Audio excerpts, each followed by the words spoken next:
The Gospel according to Matthew, chapter 22.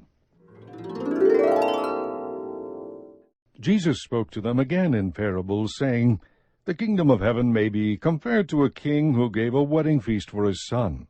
And he sent out his slaves to call those who had been invited to the wedding feast, and they were unwilling to come. Again he sent out other slaves, saying, Tell those who have been invited, Behold, I have prepared my dinner. My oxen and my fattened livestock are all butchered, and everything is ready. Come to the wedding feast. But they paid no attention, and went their way, one to his own farm, another to his business, and the rest seized his slaves and mistreated them and killed them. But the king was enraged, and he sent his armies, and destroyed those murderers, and set their city on fire. Then he said to his slaves, The wedding is ready, but those who were invited were not worthy. Go therefore to the main highways, and as many as you find there, invite to the wedding feast. Those slaves went out into the streets, and gathered together all they found, both evil and good, and the wedding hall was filled with dinner guests. But when the king came in to look over the dinner guests, he saw a man there who was not dressed in wedding clothes. And he said to him, Friend, how did you come in here without wedding clothes? And the man was speechless. Then the king said to the servants, Bind him hand and foot, and throw him into the outer darkness. In that place there will be weeping and gnashing of teeth. For many are called, but few are chosen. Then the Pharisees went and plotted together how they might trap him in what he said. And they sent their disciples to him along with the Herodians, saying, Teacher, we know that you are truthful, and teach the way of God in truth, and defer to no one, for you are not partial to any. Tell us then, what do you think? Is it lawful to give a poll tax to Caesar or not? But Jesus perceived their malice, and said, Why are you testing me, you hypocrites? Show me the coin used for the poll tax. And they brought him a denarius. And he said to them, Whose likeness and inscription is this? They said to him, Caesar's. Then he said to them, Then render to Caesar the things that are Caesar's, and to God the things that are God's. And hearing this they were amazed, and leaving him they went away. On that day some Sadducees, who say there is no resurrection, came to Jesus and questioned him, asking, Teacher, Moses said, If a man dies having no children, his brother, as next of kin, shall marry his wife, and raise up children for his brother.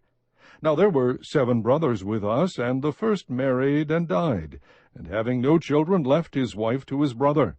So also the second, and the third, down to the 7th. Last of all the woman died. In the resurrection, therefore, whose wife of the 7 will she be? For they all had married her.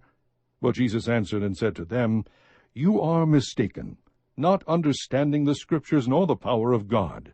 For in the resurrection they neither marry nor are given in marriage, but are like angels in heaven. But regarding the resurrection of the dead, have you not read what was spoken to you by God? I am the God of Abraham, and the God of Isaac, and the God of Jacob.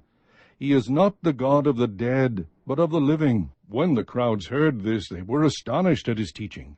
But when the Pharisees heard that Jesus had silenced the Sadducees, they gathered themselves together. One of them, a lawyer, asked him a question, testing him. Teacher, which is the great commandment in the law? And he said to him, You shall love the Lord your God with all your heart, and with all your soul, and with all your mind. This is the great and foremost commandment. The second is like it, You shall love your neighbor as yourself. On these 2 commandments depend the whole law and the prophets. Now while the Pharisees were gathered together, Jesus asked them a question. What do you think about the Christ? Whose son is he? They said to him, The son of David. He said to them, Then how does David in the Spirit call him Lord, saying, The Lord said to my Lord, Sit at my right hand, until I put your enemies beneath your feet? If David then calls him Lord, how is he his son? No one was able to answer him a word, nor did anyone dare from that day on to ask him another question. Chapter 23. Then Jesus spoke to the crowds and to his disciples, saying, The scribes and the Pharisees have seated themselves in the chair of Moses. Therefore all that they tell you, do and observe, but do not do according to their deeds. For they say things and do not do them. They tie up heavy burdens and lay them on men's shoulders, but they themselves are unwilling to move them with so much as a finger. But they do all their deeds to be noticed by men. For they broaden their phylacteries and lengthen the tassels of their garments. They love the place of honor at banquets, and the chief seats in the synagogues, and respectful greetings in the marketplaces, and being called Rabbi by men. But do not be called Rabbi, for one is your teacher, and you are all brothers. Do not call anyone on earth your father, for one is your Father, he who is in heaven. Do not be called leaders, for one is your leader, that is Christ. But the greatest among you shall be your servant. Whoever exalts himself shall be humbled, and whoever humbles himself shall be exalted. But woe to you, scribes and Pharisees, hypocrites, because you shut off the kingdom of heaven from people.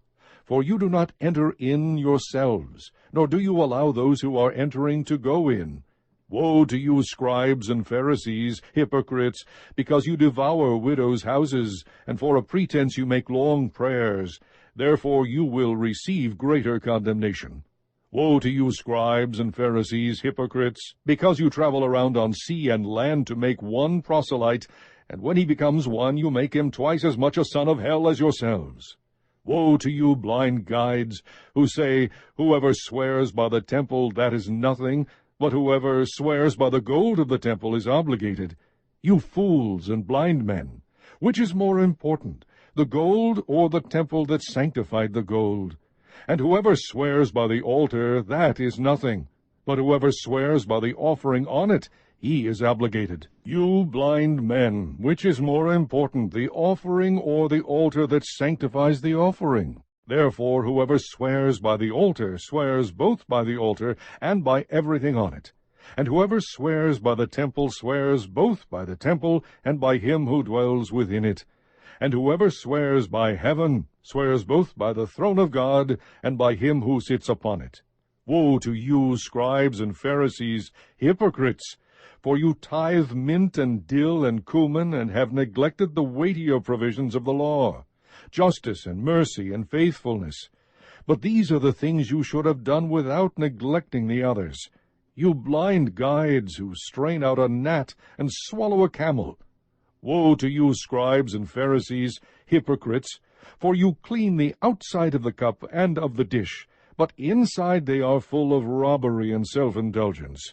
You blind Pharisee, first clean the inside of the cup and of the dish, so that the outside of it may become clean also. Woe to you, scribes and Pharisees, hypocrites! For you are like whitewashed tombs, which on the outside appear beautiful, but inside they are full of dead men's bones and all uncleanness. So you too outwardly appear righteous to men, but inwardly you are full of hypocrisy and lawlessness. Woe to you, scribes and Pharisees, hypocrites! For you build the tombs of the prophets and adorn the monuments of the righteous, and say, If we had been living in the days of our fathers, we would not have been partners with them in shedding the blood of the prophets. So you testify against yourselves that you are sons of those who murdered the prophets.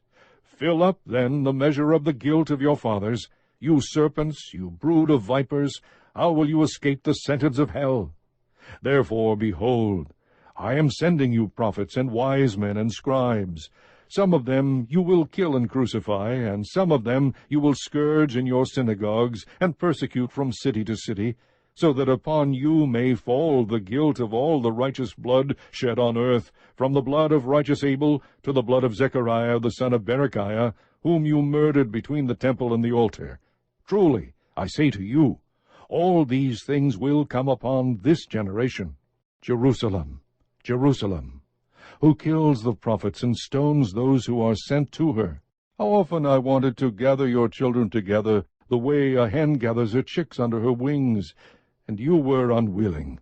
Behold, your house is being left to you desolate. For I say to you, from now on you will not see me until you say, Blessed is he who comes in the name of the Lord.